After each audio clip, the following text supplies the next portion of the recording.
What we're doing instead is we're communicating and engaging other people who aren't with you on Twitter and Instagram, as opposed to actually kind of embracing the moment that you're having now. Boys, especially the Caribbean, were still 3-4 times more likely to be excluded than the white counterparts. Still one of the lowest detainers, and people referral units are still made up with quite a lot of Black Caribbean boys who are then eventually on a path towards prison or antisocial behaviour or being for county lines. So I think education.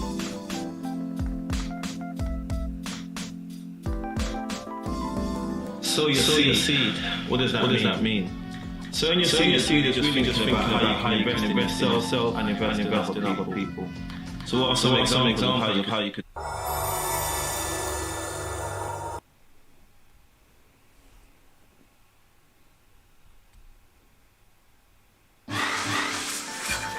What we're doing instead is we're communicating and engaging other people who aren't with you on Twitter and Instagram, as opposed to actually kind of embracing the moment that you're having now. Boys, especially the Caribbean boys, are still 3-4 times more likely to be excluded than the white counterparts. Still one of the lowest detainers, and people referral units are still made up with quite a lot of Black Caribbean boys who are then eventually on a path towards prison or antisocial behaviour or being for county lines. So I think education.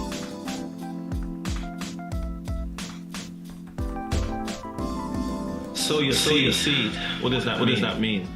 Sowing your seed is really just thinking about how you can invest in yourself and invest in other people. So what are some examples of how you could...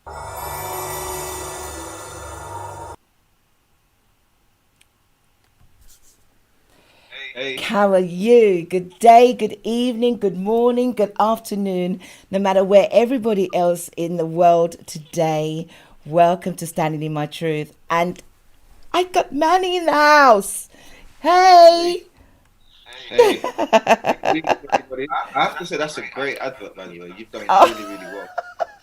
Thank you very much. I'm hoping that I encapsulated everything about you in that advert, and thank you for saying that. I liked it. Yeah, how are you doing today in the circumstances? How are you? Yes, I'm very well. It's Thursday, the day before the last day of term. Oh, really? Yeah, from tomorrow, so I can't wait. That's why I'm in a particularly great mood this evening. Well, I'd hate to see what you're like when you're not in a good mood.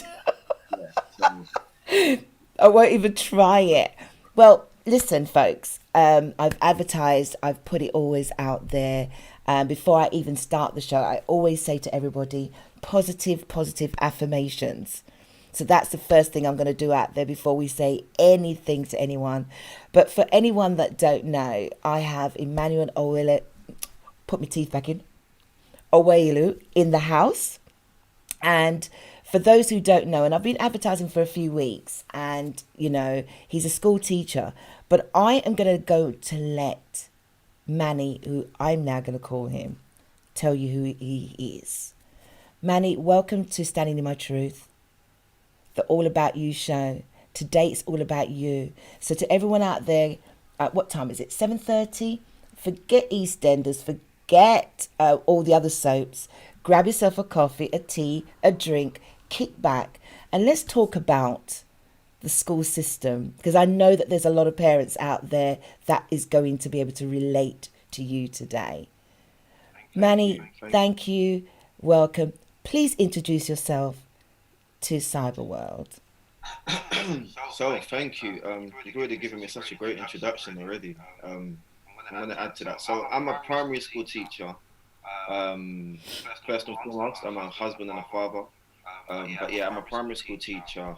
I'm also a Senko in a specialist school for children with social, emotional, mental health issues, and that's an all-through school. So our students start from the age of about 5 till 16. On top of that, I'm a school governor, and I also run a charity project called the Reach Out Project, and I'm also a member of a podcast on YouTube called The Good Man Factory. Okay, don't go too far, because I'm going to be asking you about all of those things that you've just said. Now, first of all, what area are you from? East London, from East Ham in Newham. Ah, you're an East London boy. Hey. Yeah, which is funny actually, because most of my well, not most of my childhood, but up until the age of 10, I was actually raised in Bermondsey in South East London. Oh, really? Boo! Yeah. Sorry to all the South Londoners. I was raised in Bermondsey, and then in year 5, I was excluded from school, and then my family decided to move to East London, and then I started a new school in year 6 in East Ham. Okay, let's do a rewind. Let's just do a rewind, because now, school teacher and excluded, those two don't mix. So how about let's feed the public here. So you lived in Bermondsey. Yep. And you got excluded from school. So are you saying that you were a problem child? I'm saying that there were many different things that contributed, I think, to my negative experience at school. So Bermondsey, for those who don't know, it was, I don't know how it is now, traditionally quite a racist area. Yes. If you look at the football Millwall football team, so I lived maybe 10 minutes away from there. And the area that I lived in at the time was quite a toxic environment. We were literally advised on certain weekends to not go out because the National Front would march. I think now they probably call it the BNP, but the National Front would march on the weekend on Jamaica Road, and we were advised to stay in our homes. So that kind of tells you a little bit about how Bermondsey was back in the 90s. So the school that I went to, many of the children of these people that were on these marches were people that I went to school with.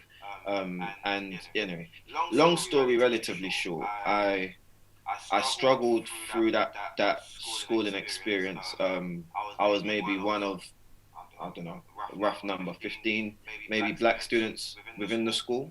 And I just suffered lots of microaggressions from pretty early, from nursery up until year 5, when I was eventually kicked out. And to be fair, it wasn't just me that I think suffered from that school experience. I think my family did as well. Even at a young age, I could tell from my parents' reaction and things that they would say that they themselves were kind of a bit relieved that I was finally leaving the school, because they themselves had experienced microaggressions from certain staff members. Even the head teacher had been particularly quite rude towards my dad. That's crazy. That's absolutely crazy. Your parents were they from Bermondsey originally? Where did they come from, your parents? So my parents are from Nigeria. I'm first generation. So my parents were both born in Nigeria, 2 different states. We're part of the Yoruba tribe. Okay.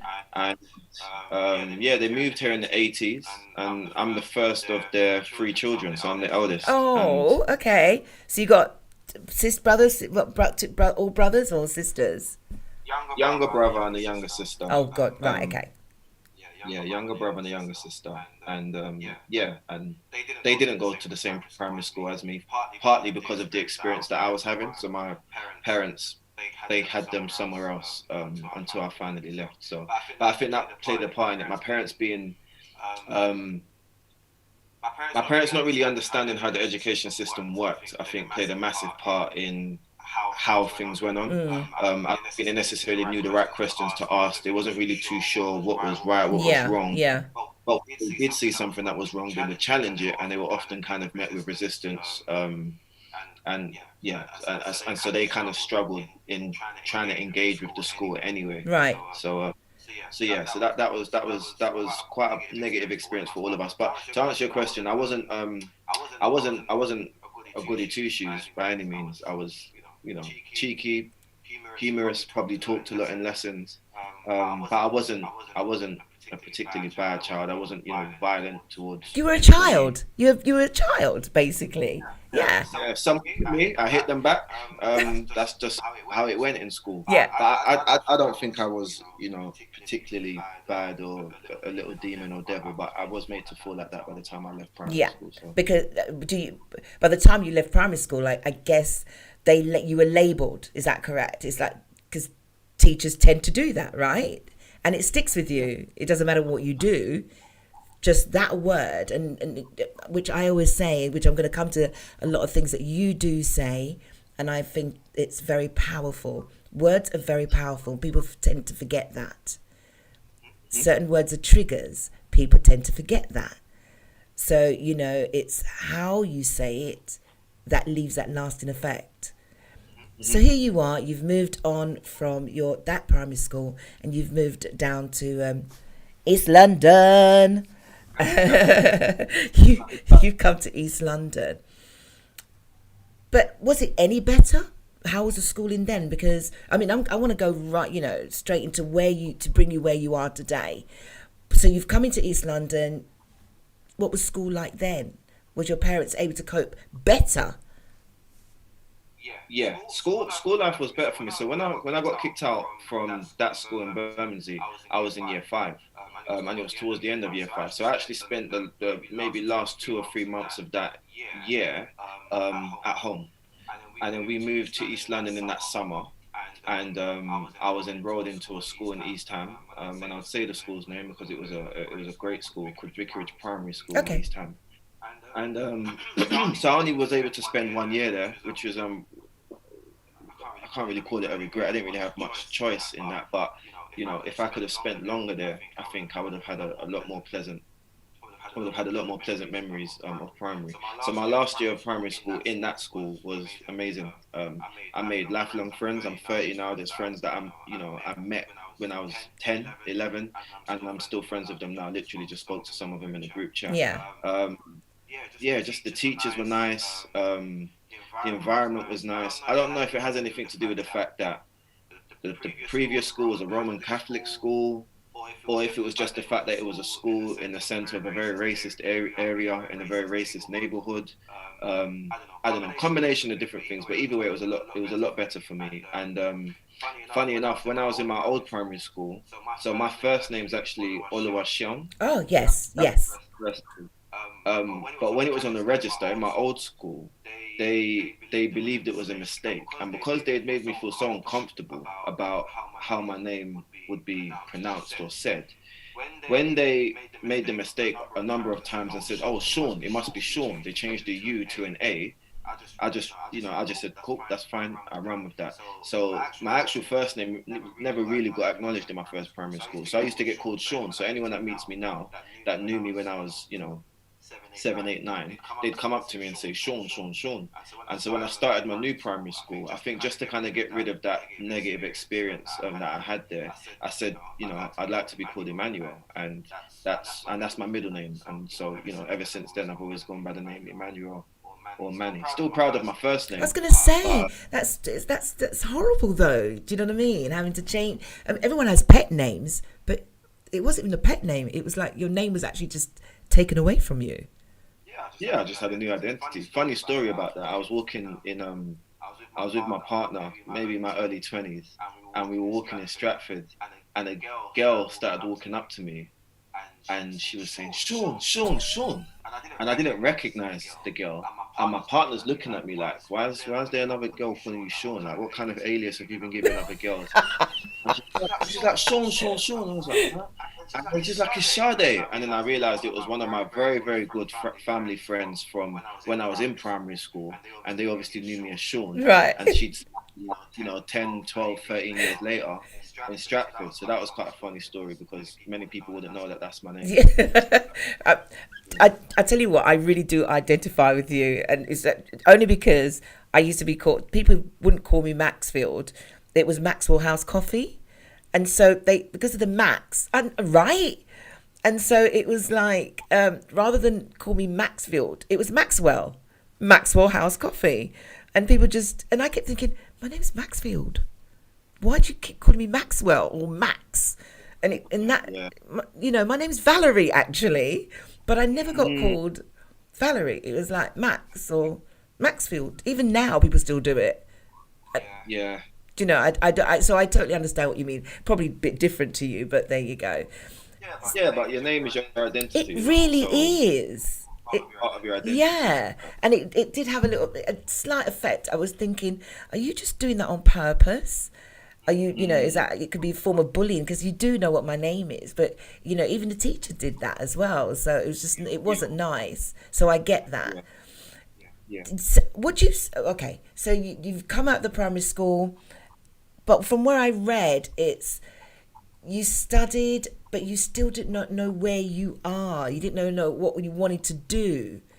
And you've gone into secondary school. Did you still not know where you stood as, a young black man in a school system, not being pushed, not being given you any identity, a path? How did you deal with all of that? I guess the short answer to that is no. I didn't really know what I wanted to do with my life. I knew what I was good at. I knew what I loved and liked, but I didn't leave school.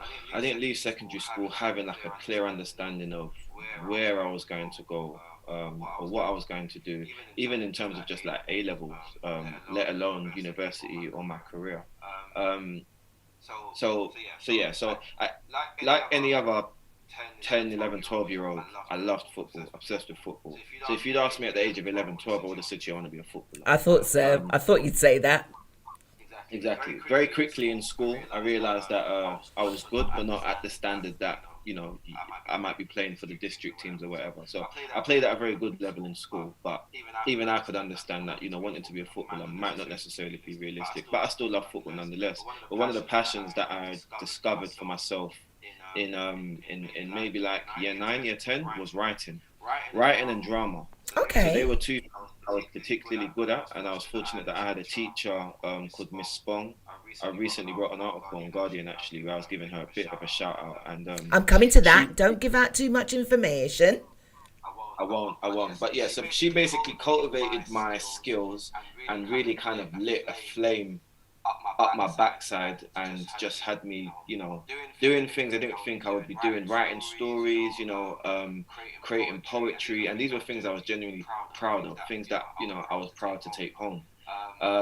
So I knew what I loved to do and what I wanted to do in school, but still it wasn't enough for me to think I was going to be older and be an actor, I just genuinely didn't know.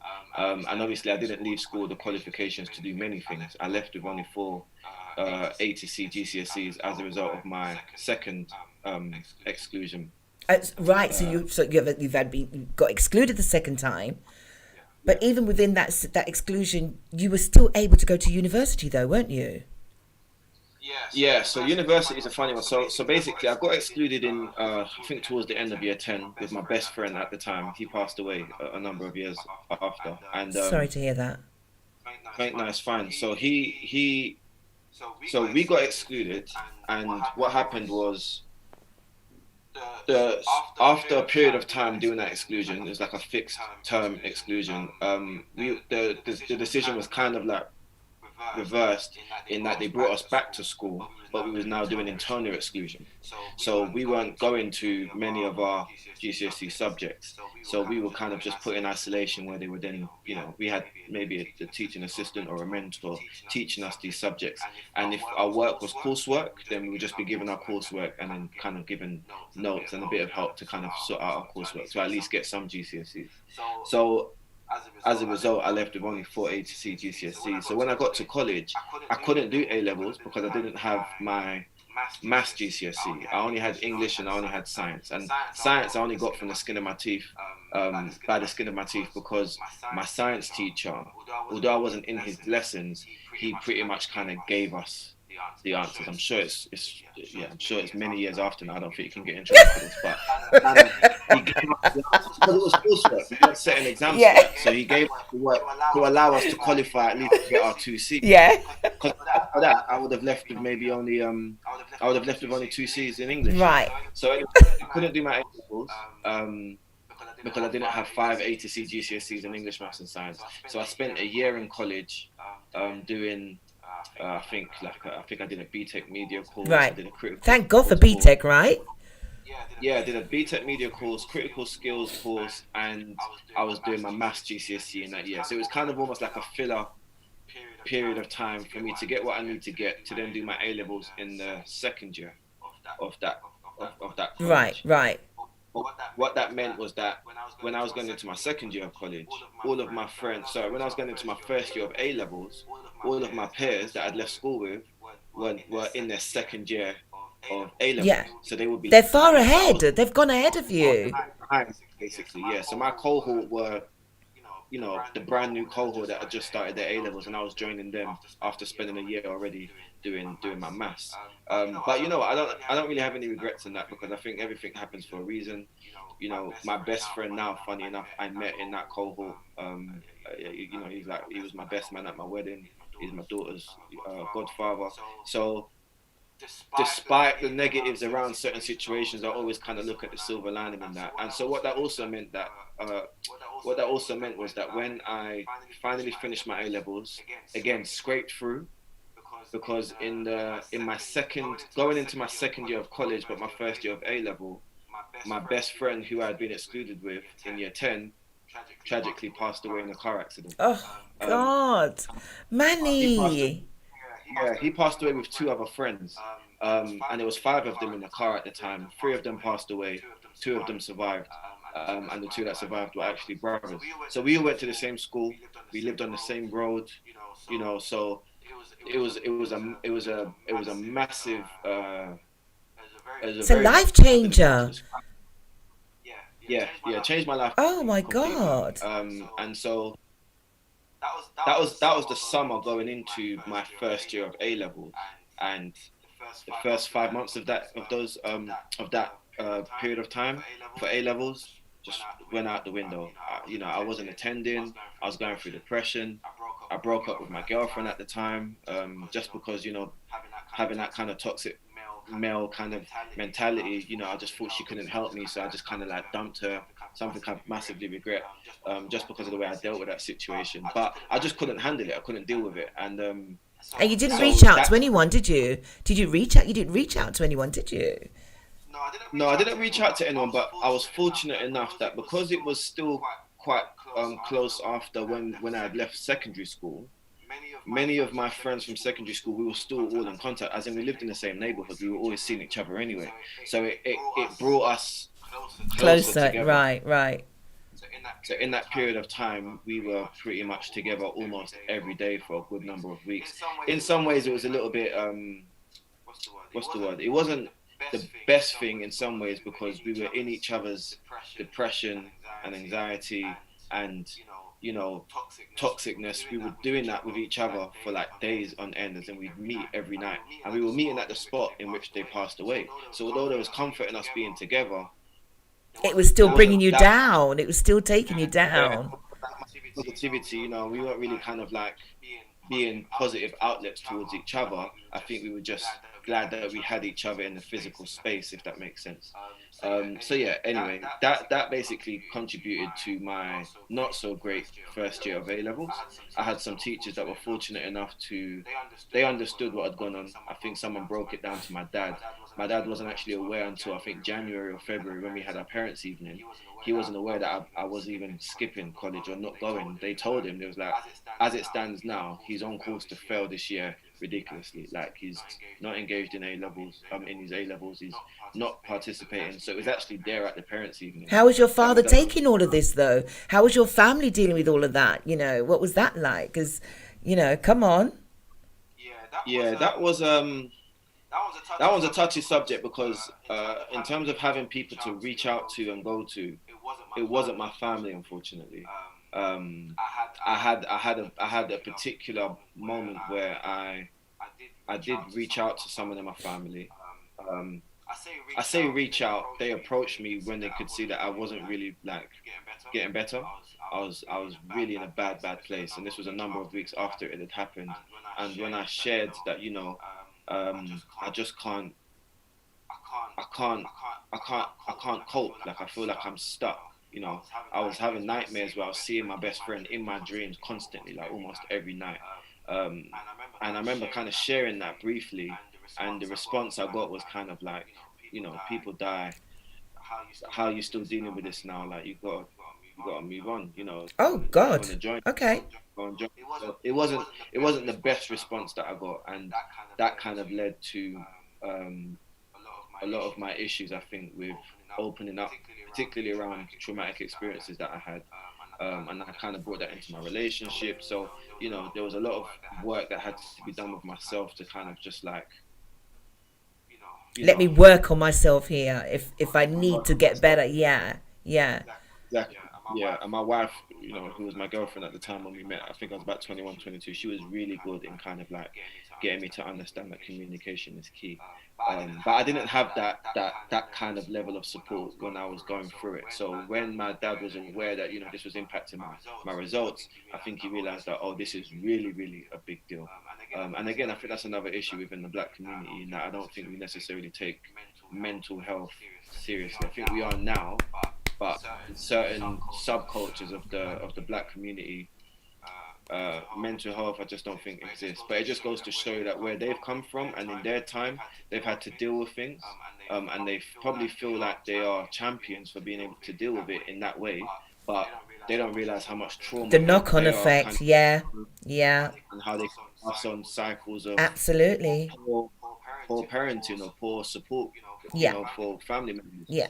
So that was that, and I again, I scraped through my A levels. I was able to kind of get through to a uni by clearing. At this point, I still didn't know what I wanted to do. I was going to ask you, what did you still, it's like you're just going with the flow.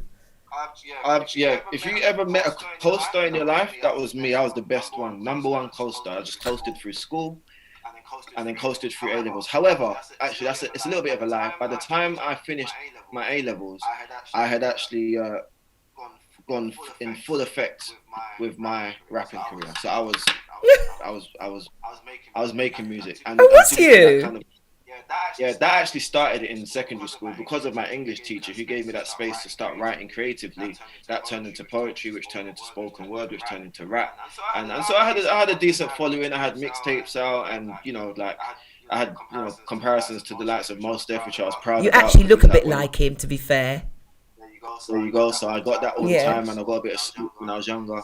So at that point, I probably did think I wanted to be a rapper, Right. which wasn't kind of like a particular professional career or anything in mind. It was just, I want to be a rapper. So I went to uni really because my parents expected nothing less, not because I actually had an idea as to what I wanted to do. And I enjoyed studying law in college, doing my A levels, and I loved sociology as well. And I think I took English as well. So I loved sociology and law, and so I thought to myself, like, what subject at uni? This is whilst I'm going through clearing, by the way. I don't even know what uni I'm going to for sure, but I was thinking, like, what subject would I really, really like? I like law, I like sociology, and then criminology came up, and I was like, boom, that's what I'm going to do at uni. So I went to study criminology with sociology. No intention to get into any career related to that. I just like the subject. So I'm just blowing 9,000 a year every. But I did love the subject. Yeah. And You like the idea of it, right? I just loved the theory side of it, and I've always been into like Criminal Minds, Right. you know, that's all me. Yeah. All me. It's okay. I did the theory. I did the theology. It's okay. I understand. So I thoroughly enjoyed Yeah. it, and I qualified with a 2-1, and that probably was my first educational success. Surprisingly, at the age of 21, 22, a year behind all of my peers, qualifying with a 2-1 degree in criminology and sociology. Fantastic. Was my first proper like taste of like educational success, not my GCSEs or my A levels, and that really kind of proved to me it was more important for me to realize that, oh wait, you can do this, like you are kind of academic. Yeah. And you know, in my family I was the first one to get a degree as well, so that was also quite a proud moment for myself. But doing that, when did you have, I know you pushed yourself, was there anyone, you've had some great teachers by the sounds of it, but was there anyone that you would say still mentored you, even though you felt that you were the number one coaster? Was there anyone that you could say was that defining mentor behind your head, even when you still didn't know what you were going to do? I didn't have like a consistent mentor. I always craved for one, so much so that I wish I had an older brother. like I always used to think, oh, I wish I had an older brother. That's how much I longed for someone to kind of just be able to latch onto, to learn from, to be around. But I did have someone maybe between the ages of like 14 to like 16. He was my youth pastor at the church I used to See, attend. yeah. And without realizing, he probably was the most significant and consistent role model I had growing up as a teenager. He was a white guy from, oh gosh, was it Nottingham? He might have been even somewhere more country than that. He's gonna, if he ever sees this, he's gonna never forgive me for. No, Scarborough. Oh, right, okay. He was from Scarborough. Big difference from Nottingham, but okay. Yeah, I don't know where I got Nottingham from. He was from Scarborough. I feel like maybe he supported Nottingham Forest. I can't remember. I'm gonna check it after. But he was from Scarborough, so he had an accent. You know, in many ways, he wasn't the typical role model for me. He didn't, you know, relate to me in terms of my actual experiences growing up in East London or whatever it was. But he was just a man of integrity. Always tried to do the right thing, and obviously being a youth pastor at the church, he was overseeing the young people, and he did a great job of doing that. You know, he protected us emotionally, physically. I saw a lot of London because of him, because we were traveling to different events, concerts, youth events, and he was always just a guy, you know. And so looking back, he actually was someone that, if I could kind of like single out one person that really just showed me what it's like to be a man, to be consistent in that, and to do so in a positive way, it was him. His name is James Hunter. He's a brilliant guy, and yeah. But he wasn't someone that I would say mentored me through my. But it significantly had an effect on your life. And I'm going to come. We're going to come back to him, and I'm going to tell you why I'm going to come back to him a bit later, because you've got this wonderful career. Well, you haven't got the career. You've just got the subjects. You've got the 2-1, and here you are. But you still played football and were still rapping in between all of this, weren't you? Yeah. So throughout college, I was still rapping. The goal was still, you know, keep putting out videos, keep putting out mixtapes. I'd actually joined like a group whilst I was at uni. I was the rapper, and then I think I had 2 other singers. What were you called? Oh my God, it can't be that long, Manny. No, this just goes to show how bad my memory is. Because once I remember like my you know, the guys I was doing it with, my mates. It was a guy called Aaron and another guy called Angelo. It was a short stint, but we had like a manager and everything. Wow. Traveling to uni and stuff like that. So we created a little buzz, but I think it wasn't really completely my kind of like style or flow in terms of like where they were trying to like channel us to go into. It was very kind of like poppy, and the beats and stuff started to become very kind of poppy. Very much like a traditional kind of like hip hop rapper. I just, you know, so, give me a Nas beat, a Mos Def beat, a J. You're beat, good. You know. I'm probably going to hold you to that, to probably try and throw it. Oh, my hand's a bit white there. So, to the light. I'm going to ask you this. When was the turning point that you said to yourself, okay, here I am. I didn't know I was going to go into criminology or law. But when was the turning point that you said, I want to make a difference and I'm going to become a teacher? So that came after uni. Yes, I would have thought so. Yeah. So when I left uni, again, no idea what I was going to do. So if I qualified in July 2012, I think it was, I spent the next 2 or 3 months trying to figure out what I was going to do. Literally had no idea. I felt like I was starting from the drawing board, like searching what am I going to do. And I was fortunate that a guy in my neighborhood, his son played football. He just approached me one time and said, you know, if you want to kind of get into coaching, I know a guy that's got a coaching company. All you got to do is sign up with them, and then he'll just send you out to schools and you'll be able to do some coaching. It's just, you know, an hour here, lunchtime, an hour here after school. The long story short, I joined this, I got my qualification, multi-sports coach. Didn't think it was what I was going to do with my career, but at least I was kind of making some type of money. Not a lot of money at all, by the way, as in I was literally working 2 hours in the day for a week. Sometimes not even the whole week. So I was working in schools. That's where they positioned me. They put me in schools. I was working in 2 schools in Tower Hamlets. And in one of those schools, I was doing a lunchtime club, football club. and I loved it there. I built such a great rapport with the children. The staff would come into the cage, and we'd be talking, and they'd play football with me. And so I thought to myself, I really really like it here. So I approached the head teacher of that school, and I just said, listen, can I just get some work experience? I didn't even want to get paid. I wasn't even ambitious at the time. I just said that I just want to get some experience. I'm already here. I come in at 12. I don't mind coming in 9 and being here till 12 just to kind of help out with some of the young children. She said, you know what? There's a guy that's leaving on paternity leave. He's just had a child. He's leaving for 2 weeks. How about you go to an agency, you sign up, and then that way you can get paid for the 2 weeks that you're going to be here for. Long story short, I did the 2 weeks. The 2 weeks turned into 3 months till the end of the term. And then the 3 months turned into 5 years. Whoa. Working in the school. So was you being the teacher? Was you a supply teacher's assistant, right? So I started off. So that 2 week stint was me working as a one-to-one for a child with autism, severe autism. As in, he couldn't speak. He might poo himself and start playing with the poo. And I'd never worked. I was gonna say, children yeah. How did you manage that? I managed it, I guess. I think that's when I realized that, oh wait, like I've got it within me to kind of like work with children. I just did it. It's what they gave me, and I just said, okay, cool. And I was able to build, a relatively decent relationship with this child. But the reality of it is, the child shouldn't have been in that school. He needed to be in an actual autistic. Like looking back at it now with my SEN hat on, he needed to be in a proper provision. He was, he wasn't getting the best kind of care. Provision. Yeah. I mean, the school had his best interest at heart, but he needed to be somewhere where they could really kind of cater for his needs. So anyway, once that was done, towards the end of that term, I was then asked to be a one-to-one for a child who had behavior difficulties and ADHD. Young black boy, Caribbean boy, and I was warned before I got him that he was very, very difficult, very challenging, spends most of his time outside of the classroom.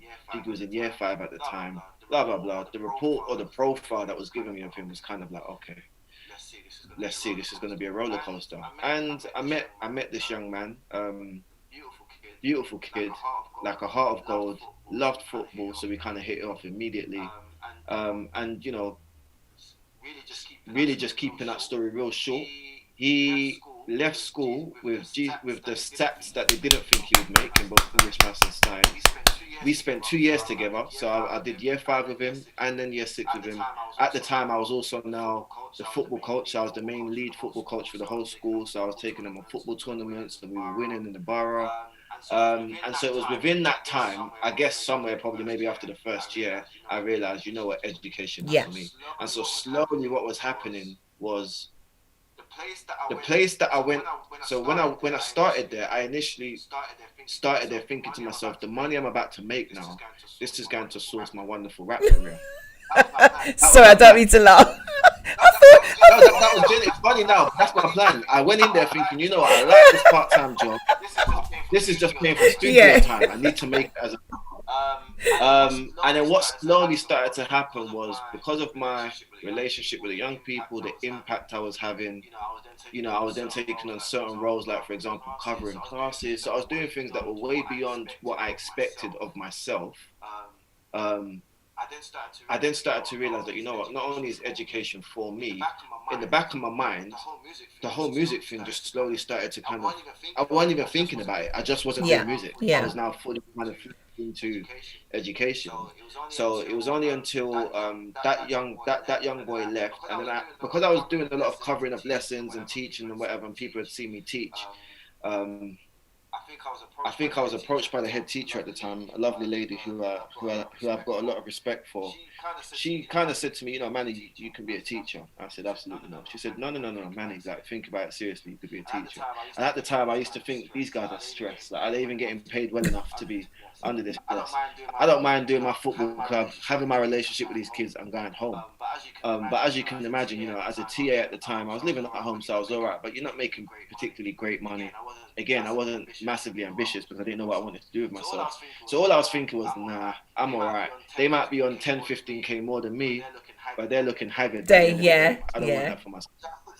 said to them, nah, I don't want to do it. And then they kind of convinced me to consider it. So I thought, okay, you know what, cool. If I'm going to work in education, I want to work with secondary children. I just assumed that secondary students would be the age group that I could work with. And so I applied for 2 secondary schools, like through the teachers training program thing. I think you got 3 places you can apply for. The first 2, they declined my offer. And so the last one was a primary training program. And so I thought, let me just try this one then, I guess. And I got in. And funny enough, my head teacher at my school was actually on the interview board for my training program. Wow. So when the interview happened and I passed it, she kind of got first dibs and said, I want him. He's coming back. Yeah. So I did my teacher's training there, which was a very difficult year. It was a very difficult year because I think for the first time I really kind of had to like show resilience. It was a difficult year because one, the type of training program that I did, you're kind of thrown into the deep end. It's not like you go back to uni and you study the theory of education and then you kind of slowly do placements over a 3-year period. This is like a 1-year intense course. You start off just learning. After 6 weeks, you're expected to be doing 25% of that timetable. Of a teaching timetable. By Christmas, 50%, by spring, 75%, possibly teaching the whole time. And you're actually teaching. It's not like you're in. It's not an online course. You're actually with the children. Yeah, I was a teaching assistant in July, covering lessons, but not a teacher. And by October, I was expected to be teaching year 5 class of like maths, English, whatever. But with that said, it was probably the best learning experience for me. I probably did learn better that way. I think there was just certain things around that experience that didn't help. So for example, the mentor I was given, we had a good relationship personally, but she wasn't the best mentor for me. She was too preoccupied and just didn't really kind of have that level of patience or empathy for someone who had experience. And I was a TA within the school, so the dynamics was quite difficult because children would refer to me as Manny, as a TA, but then there was this really big thing that the school had where you had to kind of call teaching staff by their last name. So children were kind of like, oh, hi Manny, and then like they'd be getting corrected, no, it's Mr. Awoyelu. And I'm like, yeah. So even just kind of like the difference in relationship with the students, the transition from it all.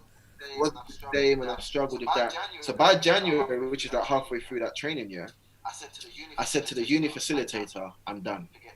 Forget this. I don't want to do this no more. I wasn't getting much support from my mentor. I was doubting myself. I started thinking to myself, I didn't want to do this in the first place. I let people convince me that this is a great idea. It's not. And fortunately, the placement that I was in for January, they placed me with a really, really good teacher. She was a newly qualified teacher herself, but she's probably one of the best teachers I've ever seen. And the school itself was a great school. And that's where I really learned that actually sometimes it's not your ability or your capabilities as a teacher. Sometimes it's just where you are. Yeah. Sometimes it's just where you are. You get it? That makes a massive difference. So I had a fantastic 6 weeks placement where I grew and developed as a teacher, and then my self-confidence was like up again. So when I returned back to my original school, I went back with a bit more kind of self-confidence and, more motivation to do well. It still wasn't great, so I kind of like almost just like, when you're just getting over the line. That's how it was for me.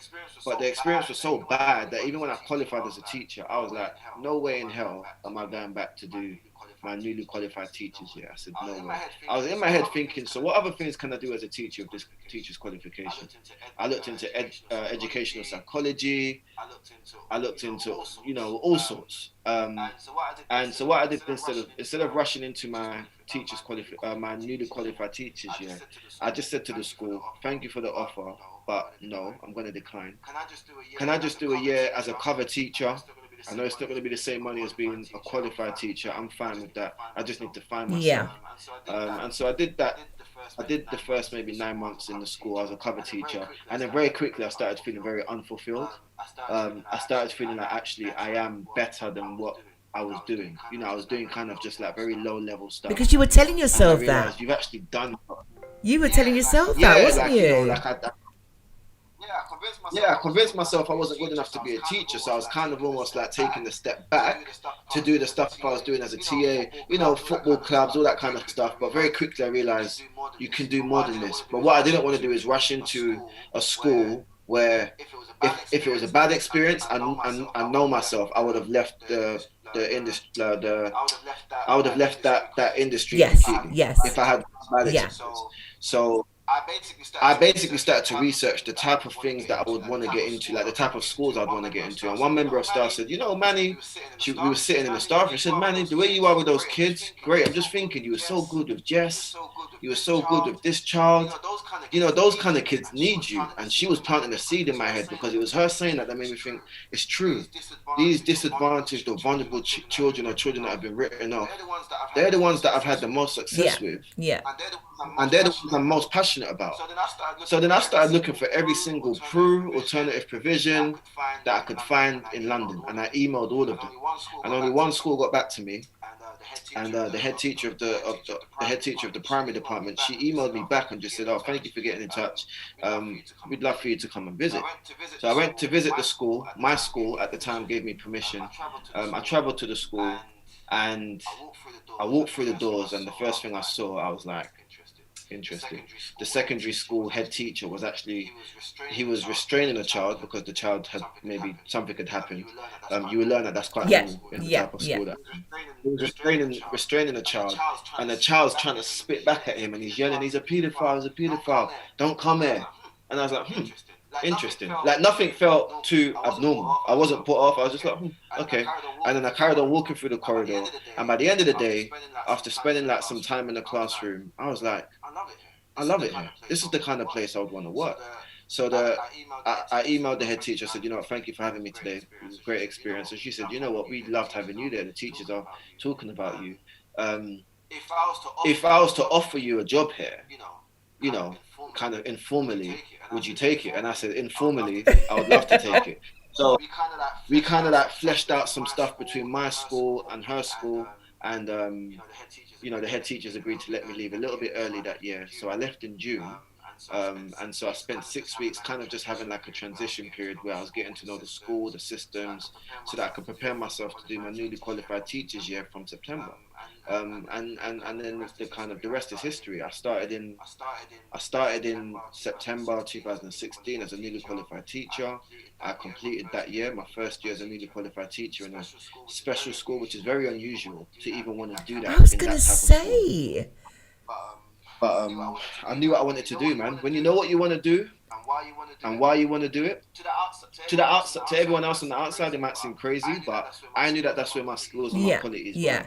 And you start to make that difference. You started to make you. That's where you knew your calling was, and you start to make 100%. The difference. Now, even though you've now gone into this school, you still didn't give up on the football, though. I know I keep coming back to sports. I just want people to know that you haven't given up on a lot of things. That you've implemented more things in that school. Yeah, I'll be honest with you. I gave up on football at university. Really?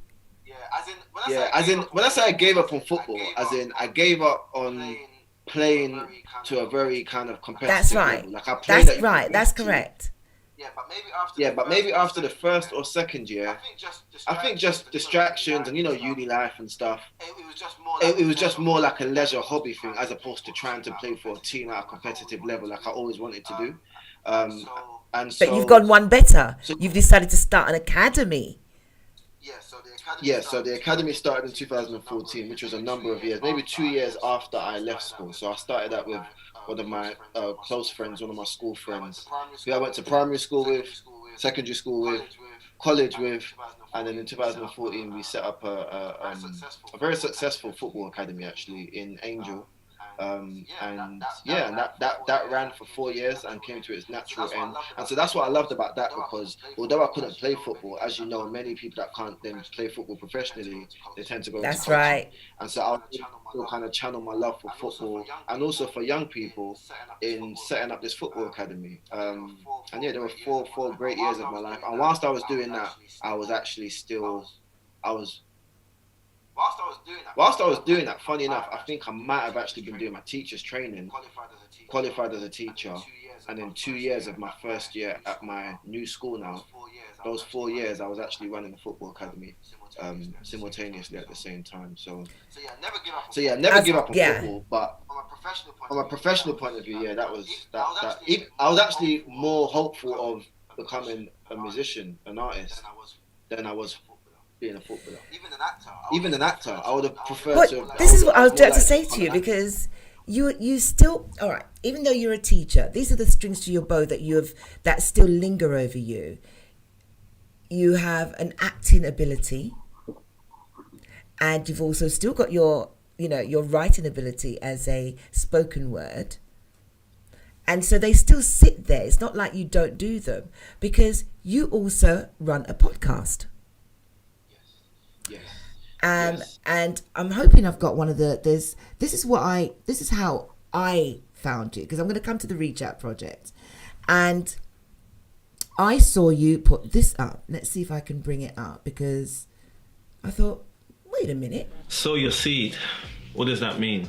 Ooh, Sowing your seed is really just thinking about how you can invest in yourself and invest in other people.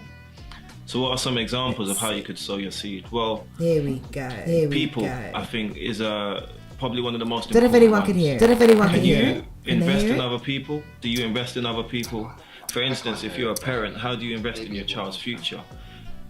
A perfect example is obviously if you're reading with your child every single day, you're almost guaranteeing that your child will become a better reader, or if not a fluent reader. You're depositing a seed there of education in their life. Another example. I'm going to bring it right sow back. Sow your seed. What does that mean? Sowing your seed is really just thinking about how you can invest in yourself and invest in other people. So what are some examples of how you could sow your seed? Well, people, I think, is probably one of the most important ones. Can you invest in other people? Do you invest in other people? For instance, if you're a parent, how do you invest in your child's future?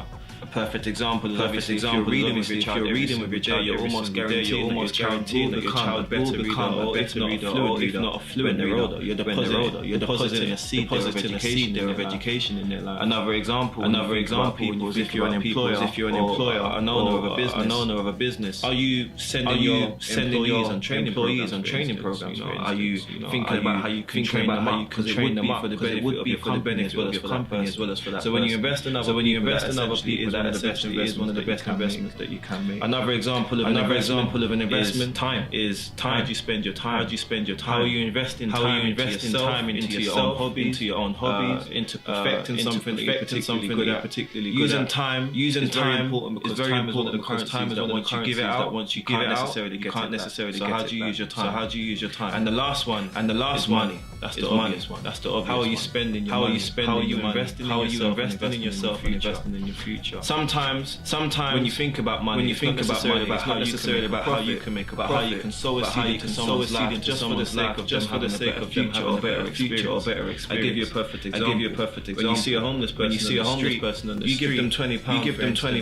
That £20 might not necessarily be a big deal to you. It might not even be a big deal. But if they're in that of need, you deposit in that £20 into their hands. You also deposit in what you're doing actually. You're being generous. And in some ways that actually goes a lot further than the money that you've given. So when you're thinking about how you deposit a seed into someone, through time, through money, it could also just be through being kind and from being encouraged. So think how are you depositing seeds for yourself and for other people around you? I had to play that. I just had to play that. And that's how I found you. And you said, you sowed the seed. And then reading about you, knowing that you were a school teacher, the fact that you were trying to make a difference. And then you did another speech. Because that one, I guess, is the one that you use. You call it your Manny's conscience. Yeah. And that is beautiful. Yeah. And there's a lot more. And I'm going to give your handle to everybody at the end of this, because they need to tap into someone who has been there, knows. It's not, I'm not saying that you lost a direction, but my question that I'm going to put to you is this.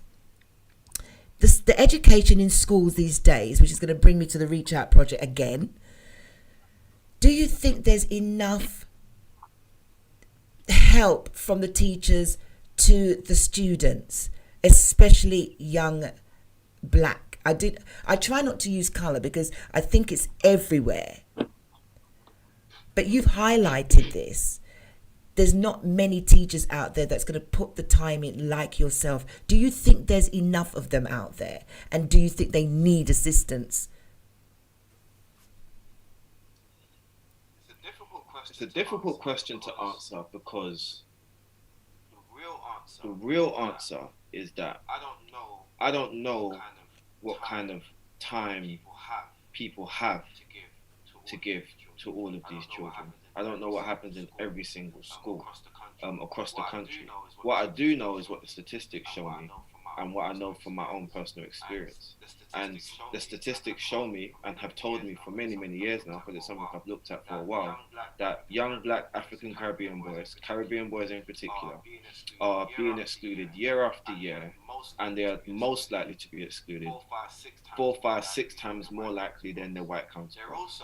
They're also the lowest when it comes to ethnic groups in attainment and progress in terms of their qualifications by the end of secondary school.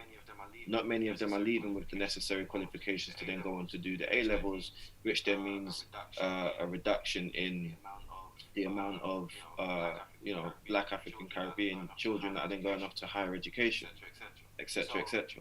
So as a teacher, I actually respect the profession and the job enough to be able to say, I believe teachers are trying. Are teachers trying as hard as me? In some cases, no, but there shouldn't be the expectation that they do, because I'm driven by injustice. I'm driven by the fact that I was failed. And many teachers that go into education go into it because they just want to teach. They don't know the experience that I've had. So I'm going in there with a mindset that the experience that I had, no child's ever going to experience that again as long as they're in my classroom or as long as they're in my school, if I own my own school. But that same kind of passion and drive, you can't get it from every single teacher, but that doesn't necessarily mean that they're trying. And so that's why I don't put the effort, I don't put the focus too much on individual teachers, because irrespective of race, the job is very difficult and teachers try. The most influential teacher in my life was a white middle-aged lady, which also goes to show that when it's all said and done, race should not matter. It's more about the empathy, the quality of the quality of education you're given as a teacher, all of those things. But what we're seeing though is that something's not adding up, because if everyone's being empathetic, everyone's a great educator, great teacher, why are then certain groups across the country, year after year after year, for many, many decades, being failed? I don't think that's because there aren't enough teachers that don't care. I think that's a structural issue. Yeah. That's education system. Teachers go into the job sometimes not even aware of the system and what it kind of has to offer these young people, and they just automatically become a part of that problem. They inherit that problem, and sometimes they don't have the tools or the time or the care to make a difference. And that's why you need black educators. That's the reason why you need black educators, because they know the experience, they know the pain, they know the struggle. And when there's only 2% of them of a whole teaching workforce, and then that same particular group are being failed in school, I don't think it takes a lot of mass to figure out that if you can increase the amount of black role models you see for these young people, we change the outcomes. And it's not just because they're a black body in the school, but more so because when you think about education, it's more about, it should be a wholesome approach. How do you educate them in terms of the academia side of things, but also as a person? And the difficulty is that in schools, young people don't see people that they can relate to. So they're not opening up, they're not trusting adults. And on the flip side of that, some of them are actually experiencing marginalization, Yes, absolutely. So they're going to be disengaged from schools. So a part of the answer is to get more black educators, but even more importantly, we need to see more black senior leaders, because you can have a whole school of 20 black teachers, but if the senior leadership team all look like white men, or just not, there's no diversity in it at all, they are the ones that dictate the curriculum. They're the ones that dictate the policies that are getting children in trouble. They literally control and dictate that school's way of being. Not a teacher in the classroom, unfortunately, which is why more black educators should strive to be in senior leadership. But even if they did so, when there's only 2% of them within the workforce, there's only going to be a certain amount of black senior leaders across the country anyway, which is why you need to get more people in the profession, but importantly, you need to then retain the ones that are already there. And that's another problem in education, the retention of teachers, especially black. Do you think they give up? If they've gone for, do you think some of the black teachers, they give up? They just feel that I'm not getting anywhere with this. So, you know, what's the point? But then some of them don't make it to teachers, because remember I said in my training year, I was ready to quit. I had told everybody I'm quitting. I don't want to do it. And that was because of the way I was made to feel as an adult. I don't think it was necessarily a race issue, but the common denominator there was that it was a white female again, not kind of giving me the respect, the time, the courtesy that I needed, even just as a human being, regardless of race. I wasn't getting that. So I almost left. And if I had left, I wouldn't be able to do what I'm doing now. Yes. So all those people that even have that one little experience that haven't even made it into education system, it's tough. I've literally got someone in my Instagram DMs that just messaged me today. I'm going to respond to him, who said, I'm an NQT and I'm having a terrible time. What can I do? What can I do to help myself? Like, he's seen me as someone that maybe he could get some advice from. But that tells you that you still got people who are getting into the profession. That's a black male, by the way. That's what I'm shouting for. I'm advocating for that. And he's still feeling the kind of the brunt of like microaggressions and people kind of, speaking down on him, mistreating him. And he's probably going to think at the end of this, then I might as well give up. Might as well just walk, which is why it's important that then we see more of us there, because then we can create networks and communities within ourselves. And there are many great communities. And you are in the position to do that, though, Manny, because you have just, and I just want to put this out there, you have just had a piece written in The Guardian. Let me just put that up here. And you've just said, why I teach. I know the impact a great teacher can have on a child. Why? Go on, tell us why. Why? So like I said, my school exclusion was a very traumatic experience for myself and also for my family. And I essentially went into teaching, making a vow that no child in my classroom would experience the same thing that I had experienced.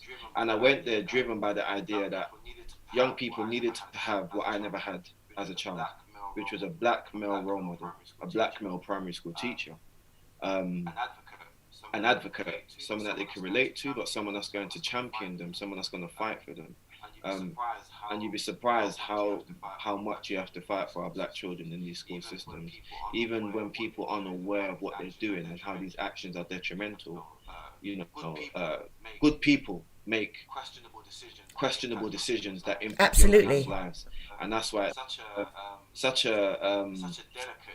a delicate job. And young people are so delicate; they're like sponges, And especially when they're young, if you start to marginalize them and make them feel smaller than they are, if you don't start to show them and teach them that they are great, that their history is more than slavery, all of these things, they grow to have self-fulfilling prophecy that they're not as great as they might have thought they were, or they're not great at all. And sometimes they need to see it. They can hear about it, but they need to see it, which is why I know that my role as a teacher in the classroom, it's great for them, because even at the very minimum, they're seeing me, someone that looks like them, talks like them. I came from the ends. I came from East Ham. I'm not from. And you get it. I'm not coming from Leeds and trying to tell you how life is. You're in a city. You're here. Same block as you guys. I look like your older brother. I might look like your dad, and I'm showing them that you can be a teacher. It's cool to be a teacher. It's all right to be a teacher. It's all right to be educated. Forget about even being a teacher. It's all right for you to leave school and have GCSEs, have A levels. There's more to life than having to trap. There's more to life than wanting to go into football or to music, because we've kind of almost been pushed down that avenue, myself included. All I thought about was the entertainment industry, because I didn't see myself or believe that I could be anything more than that. And so young people, you ask them now, what do you want to be? Right? What do you want to Oh be? my Football? God. What do you want to be? You took the words right out my mouth. Do you find that the youths, when you speak to them, and that the only ambition that they have is, it's either I'm going to be a grime artist, or I'm going to be a singer, or I'm going to be... There's nothing academic that they're saying they want to do. And I'm not saying that's for everybody. No. Do not get me wrong. But when I had to go into a school, a Goldsmith College down in Camden, and I was mentoring down there for the day, and I swear to God, I couldn't believe when I asked that question, what do you want to do when you leave? I would say there was 17 people in that class. All the boys wanted to be a rapper, apart from one who wanted to be a graphic designer. And the girls wanted to either be, there was not a teacher, she wanted to be a singer. The other girl decided she wanted to be a beautician. And I left feeling totally demoralized. And I thought, this can't be it. This can't be it. You cannot tell me that you all want to be musicians. And the only advice I remember leaving, and I said, there was one guy going, but yeah, miss, he goes, trust me, I've got lyrics for days, And I said, so have I. I said, I've got lyrics for days. But I tell you something, lyrics for days does not pay the bills. That's what I'm saying. That's what I'm saying. For some it does. Not everybody. But not everyone. I said, get a job, go get an apprenticeship, get something behind you that when you do decide to make it in the music industry, or you become a dancer, a rapper, a beautician, you've got something to fall back on. Something that you can say, I studied, I got this, I've got it doesn't have to be a degree, but you've got something that you can fall back on and still get a job in the wide world. And I'm glad you've just pinpointed something that I saw. And this is still going on. This was 6 years ago. Still going. Yeah, it's still going on. Yeah, it's still going on. And again, part of that is because you can't be what you don't see. If many of these young people come from families, and it's not always the case, but if they come from families where, like myself, I was the first one to receive a degree, and it wasn't even completely intentional. First one to get into a professional kind of career as the eldest of my family. So I didn't see what it was like to be a professional growing up. I didn't see what it was like to kind of, work in a certain job or be in a certain area. So your experiences growing up, it does. And aspiration and the ambition of your family also have a part to play. Now, I was fortunate that my parents were ambitious and aspirational for me, even if I weren't. But if you've got families that aren't aspirational or ambitious for their children, what they go on to do after school doesn't really matter. You literally get families that haven't really thought about what their child could possibly do after. Some of them don't even care. Some of them don't know how to navigate that. But I always say, especially for the black community, like, you have to be completely engaged in your young people, and you need to know what it is that they're up to. Because even if you don't necessarily have the life experience, you haven't got the qualifications, you haven't got the experience or the job that you might want for your child, you need to start challenging those things in your child. Start listening to them, start thinking about what their strengths are. And don't get me wrong, it's important for us to qualify from school, because at the end of the day, the game is that you need to leave with GCSEs, you need to leave with A levels to get into higher education. That's just the game. But we know that you could do all that process and leave, like myself, and you don't leave with a job. You don't even know what career you're going to get into. So it's not necessarily that education is the height of success in terms of getting all of these qualifications. But like you said, give yourself a chance.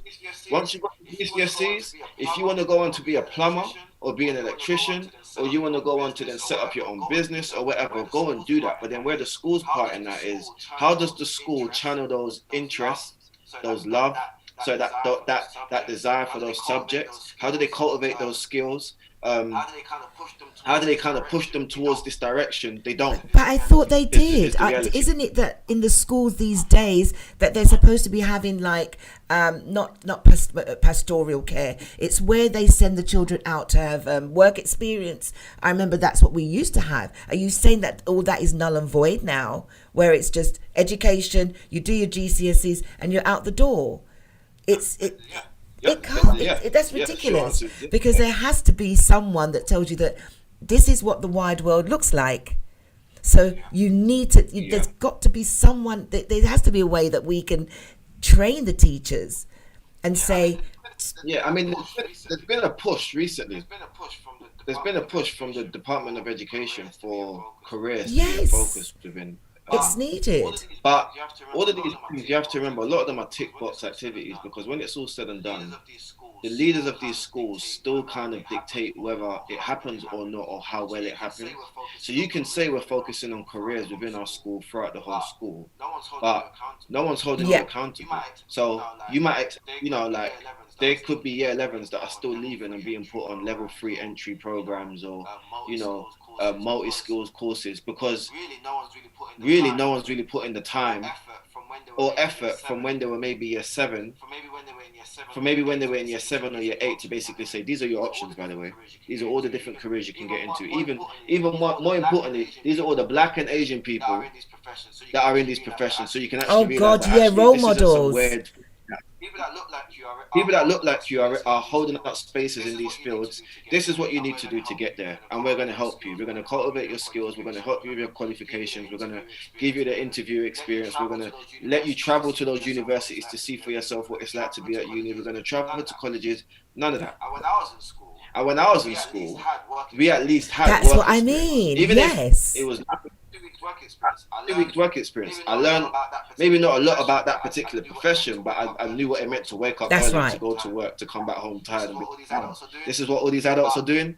But I had that. In schools now, work experience, it doesn't happen. And, remember, I run a charity program. So we work in a school, as well as my own personal experience as a teacher, where work experience doesn't exist. For our charity project, we work in other schools, and they don't do work experience. We provide the work experience for those children. You run this charity group, the Reach Out Project. Am I correct? Yes. Can you give me a bit? I've got some words here. I'm not going to read them out because the Reach Out Project was founded in 2017, and it says by friends Lillian and Michaela and yourself. Give me a brief synopsis. What is the Reach Out Project? So, Reach Out Project, in 30 seconds, is a charity program that was set up by my two lovely partners, Michaela and Lillian. They did it in 2017 when they realized that spaces, for example, like concerts for like artists like Stormzy, for instance, weren't being occupied by people that look like him. They were seeing young people outside of Brixton basically waiting outside to see the artists come out, but they couldn't afford to actually go in and have that experience. So they, had this idea to be able to kind of provide this opportunity for young people so that they could go into these spaces and experience, their favorite artists or whatever. Because we know that obviously finances is the reason why these young people can't afford those experiences. So they approached the school and this is not a I don't care. Just speak it into existence. I want to hear it all. I have to say the whole story because the reason why it started is really homegrown. Yes. It is a grassroots. It's not just clarity that's just kind of been plucked out of the air. But they approached the school and just said, we have this idea. We want to take some of your kind of like maybe disengaged students and we want to give them an opportunity to basically progress in school from the incentive of being able to go to these places that they might not necessarily afford to go, and we'll just cover it. That's all we're asking for. So that kind of organically developed into a mentoring program because these young people latched on to Lillian and Michaela and realized that, people that look like us are advocating for us. You've come from your home to come into our school to offer us mentoring, to take us on trips, to pay for our food, to do all these lovely things that maybe their families can't do or don't do, or that the school can't necessarily do. And so whilst this was all happening, Lillian and Michaela would often kind of come to me for me to consult with them on how to just kind of grow and develop the program, how to liaise with the school, etc., coming from a school background. And in 2018, they asked for me to join them as a director, and I gladly said yes, because it was something I was Fabulous. proud Yeah. of. And so in 2018, I joined them as a director, and I believe in 2019, we then became an official community interest company. And so, yeah, so since then, we've been sponsored by Ian Wright. Yes, I saw that. Currently, Yes. Stormzy's actually a massive sponsor of us from the very beginning. Used to provide transport for all of our boys to get to the concerts from the very beginning. So big up Stormzy. The Cadet Trust as well are massive sponsors and supporters of us. And recently we've had Gap as well kind of support us and advertise our stuff within their stores. So, but in brief, the program is a mentoring program for young boys who have been disengaged from school, who are likely to be excluded or possibly be groomed for gangs. And so as mentoring program, we offer one-to-one and group mentoring. We also take them on trips, like I said, to football stadiums, to football matches, concerts, trampolining, festivals, you name it. We go on a trip about at least once a month. We go on a trip. And then another thing that we do, which is something I'm quite passionate about, as I said, is aside from the trips that we might do to universities, for instance, and to colleges, we kind of are like the bridge between the working world and school. So we facilitate and arrange work experience and workshops with companies like KPMG, Facebook, ITV, and we kind of bridge that gap. So what happens, which is probably my favorite thing about the program, is that our young people will go on work experience or do a workshop at the actual offices of fantastic KPMG, HSBC, Facebook. The people that are leading these sessions are actually black people, so it'll be someone that more often than not, it'll be a black person that's within that industry, within that company, that's now leading this workshop, which is really, really important that the boys can see that. Again, a role model. He came from Croydon. Yeah. He came from Croydon. He came from Beckham, and he's in HSBC. Yeah. It's not abnormal. So they see that, and then what's beautiful about it is that what's happened a number of times is they will because they're great kids, they will connect with someone within that company, and that person will say, when you're 16, just send me an application. I remember you. And so we've seen that happen. Love we it. recently had three of our boys go to ITV. Oh wow! Okay. Experience. I come this time, and we went to ITV for 3 days, and by the third day they were pitching ideas for Love Island projects to executives and lead members within the branding team. Fantastic. And even after, they emailed and said, those young boys that you've had, they were fantastic. We've got an apprenticeship program starting in August. Please let us know what we can do to ensure that they get onto those programs. We'd love to have them back when they're of the right age. That's how the world happens. It's networks, it's people. And can I just say that one of those boys, the one that shone probably the most in my opinion, he wasn't even in full-time education. He'd been excluded from school. He was actually in a part-time provision. And prior to that experience, he didn't even want to go to that ITV thing. He actually said, I don't want to go. And my partner, Lillian, had to convince him to go. He was the one that excelled and shone and left there saying, with his do-rag on, I'm going to come back here and work in ITV. And, we've had the person that was in charge of that day literally in contact with us ever since, saying, I spoke recently to, so-and-so, and he emailed me and I said to him, we're still waiting for your form. That's how it happens, and these are the things that we never had when we were younger, which is why we exist, to kind of be a unfortunately to a problem that unfortunately we only exist because there is a problem, but the solution is really to take these young boys out of the situations, the environments that they're from, and let them see a world beyond what they're used to. Let them see a world beyond Croydon, beyond Tottenham. And that literally births aspirations, or at least motivates those that already had a plan, knew what they wanted to do. Now they're in this space and they've seen it for themselves. They're like, okay, cool. How many GCSEs do I need to get there? What do I need to do next? Yeah. Let's go. And where we help them and support you them plant through that the process. seed. So, you plant the seed. Manny, I was going to ask you There you this. go. How do you find in lockdown trying to teach, and I'm sure, amongst your own staff and other teachers, because obviously there is a network of you guys, teaching online to the kids, still having to, I like the way you just turn your face like me.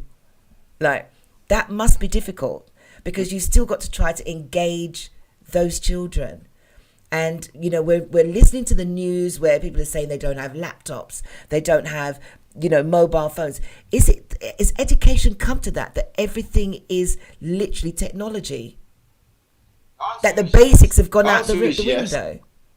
The answer is yes, but I have to be honest. That's not my experience because I'm teaching in school. I'm in the jungle every day. I'm not teaching from home. I have no choice. The government said special schools must remain open. So if I'm being honest, my school's been open from the very beginning. Since March. They've been open, and so I wasn't actually at work for the first couple of months of the pandemic because my wife was pregnant with my daughter, and when my daughter was born in July, I wasn't able to come back to work in September. But my colleagues have all been. Thank you. My colleagues have all been at work. We've been, anyone that teaches in a special school, most of them are still in the school because, as you know, children that are vulnerable or are children of key workers, they have to remain in school. So for me, school has kind of looked normal as it can be, aside from the whole social distancing and people having to wear masks and doing tests 2 or 3 days in a week. I'm still in school teaching it my preferred way. I did have to do it for a week when we had a COVID case in my school where someone tested positive. So because I was in contact with that person, I did have to isolate. So for 5 days, I did the remote learning. And let's just say I was happy it was only the 5 days. In what way? Was it that difficult? It's not even that it was that difficult. I just think, so with a bit of context, the children that I teach, they have social, emotional, mental health issues, but many of them also have additional learning needs. So they might have dyslexia or autism or ADHD. Can you imagine trying to teach 8 children with those different needs on a Zoom call? I want to say it's impossible. They did really, really well, but that was in the context of it being for a week and with parents being in the background able to help wherever they could. I had one child that was on the camera and I'm waiting for him to start and I'm noticing that he's dancing in the background, doing like a train. I had to just close that camera straight away and say, sorry guys. So and I messaged my colleague who I was like, you need to call Sammy right now. Oh my god. Tell him to sort it out. So by the time we got to Friday, I was like, I need to be back in school. Sorry, I don't mean to laugh. But I can imagine, because of that week alone, I can imagine how difficult it is to, I've got a network of teachers around me. Many of them are, they're struggling because, teaching is meant to be face to face. And it's a massive burden for them because it's different. It's a big burden. Different, yeah. Many of them working like late hours, because teaching online is very different from teaching in person. And if you still got to do the marking and all those other kind of like little stuff that, make up time in your teaching, I don't know, maybe that's subjective. For some people, I know it's not easier to then try and do all of that as well as then teaching online. And I think it's even more difficult if you're a secondary teacher because you're teaching different groups. Same subject, but you're teaching year group. And you got to kind of have them ready, and then you got some children with no camera in the background. And it's difficult. I can't imagine. It must be really difficult. Experience. What would you say? Before we, I know we've got to get out of here, and I could speak to you all day. As a matter of fact, I didn't even say anything. It was just really great for you to just speak your truth. It's nice when I have someone that comes on. I said to you earlier, I've got so much questions. I don't need to. It's effortless. That's just the beauty of you. That's the thing. What would you say to you make it what would you say to your younger self when you was at school to who you are now? Because things are so different. Let's take COVID out of this. Going to school then and to who you are now, what advice would you give to your younger self? That is a very, very good question. What would I say to him? I stumped you.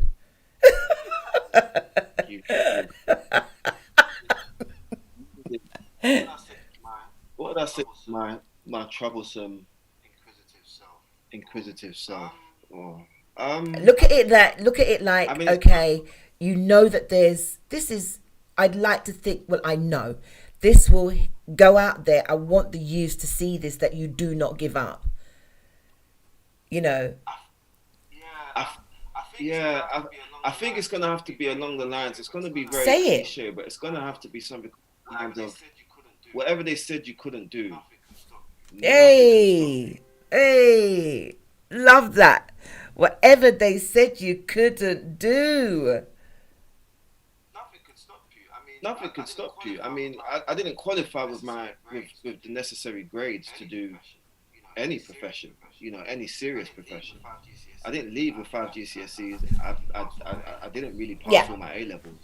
I made it to uni, and even at the age of 18, I was still able to then use the next 3 years to kind of like push myself to make something, because at the end of the day, if it wasn't for that degree, I wouldn't be able to then go on to do a teacher's training program. You need a degree to do that. So, that one little bit of success that I experienced at 18, the years before that, don't even have to have too much regrets. It was what it was, but my life is starting from here. Everything they said I couldn't do. I mean, like, it's very cliche, but if you said to any of my teachers when I was in school, you hear people say it all the time, but from primary to secondary, if you said to any of them, Emmanuel is going to be a school teacher. He's going to be a Senko. One day he's going to be a head teacher. Then he's going to run his own schools and show people how to run schools. No way. Shut the front door. Thank God he didn't swear. I thought, oh God, don't swear. I would have said the same thing because one, I didn't have any intentions to do so, but I had no ambition for my life. And as far as I was concerned, what they were saying about me, which was that I was a boy with much potential, but I wasn't fulfilling it, that became my reality.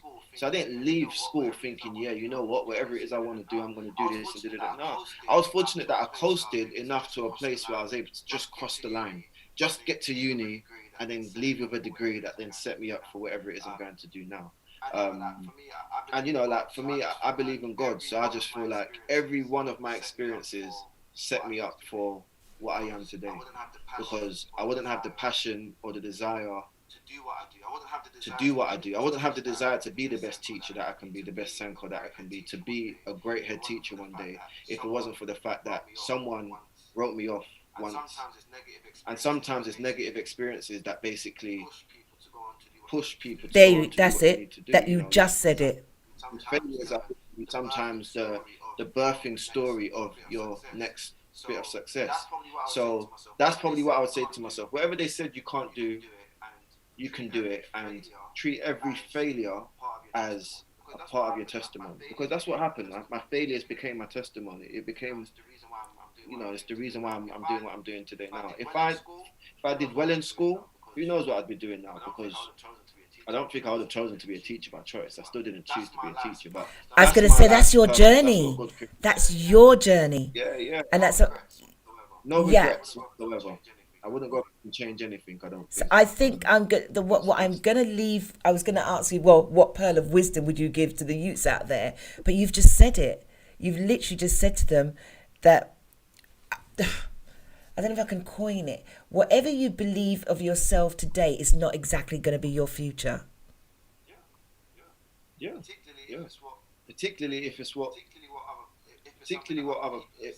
that other people have said about you. Yeah.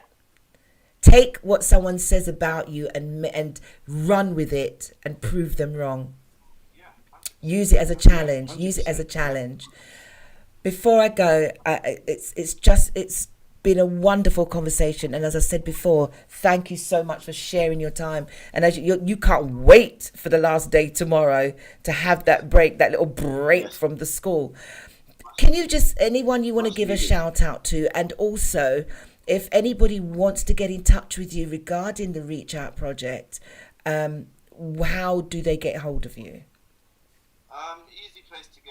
Easy place to get in touch with me is my Instagram. It's quite easy because I've got the same handle everywhere. So Instagram, Manny Awoyelu, Twitter, Manny Awoyelu. And I think you can access me through my email if you go onto my Instagram. That's correct. I've got an email button that you can. And in terms of shout outs, just anyone that's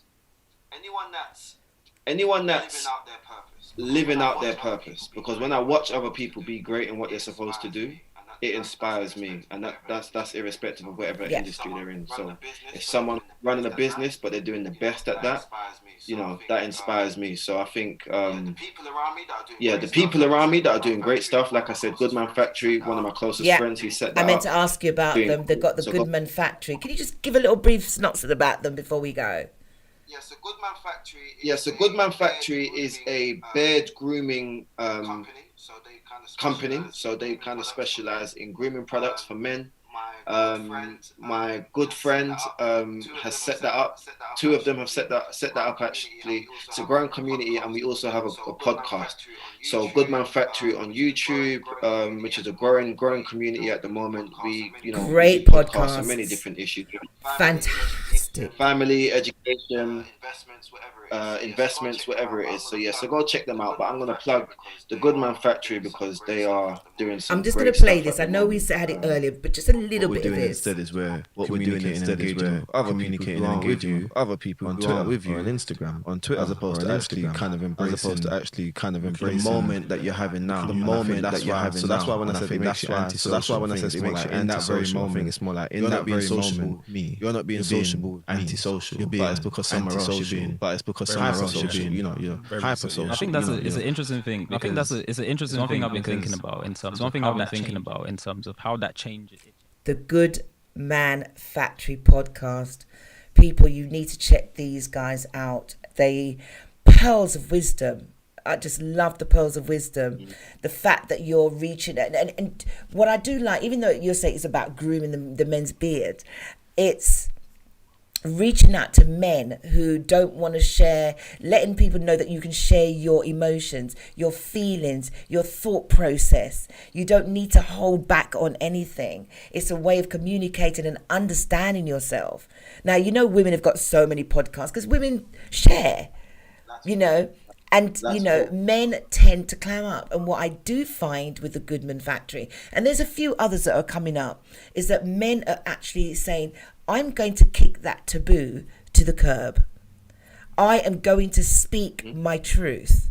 And a group of you get together and you literally, you make us realize that there are good men out there. Not everybody's a road man. Do you understand? So there's some good, intellectual, intelligent, deep, passionate black men out there. And it is beautiful to listen to. So for everyone, try and check out Goodman Factory podcast. Manny, it's been an absolute dream. I know I said it was going to be an hour, but we did an hour and a half. Sorry. That's fine. I thoroughly enjoyed it, and I'm just... that's what I'm trying to say to you. It's absolutely been a pleasure. Big love to your wife and to your little one. It wasn't about them, and I do try not to put people's family on. It's not fair, but just want to tell them enough love and staying safe, and let's continue to keep communicating. Hopefully out of COVID we can go back down the line and see where we are in 6-7 months time.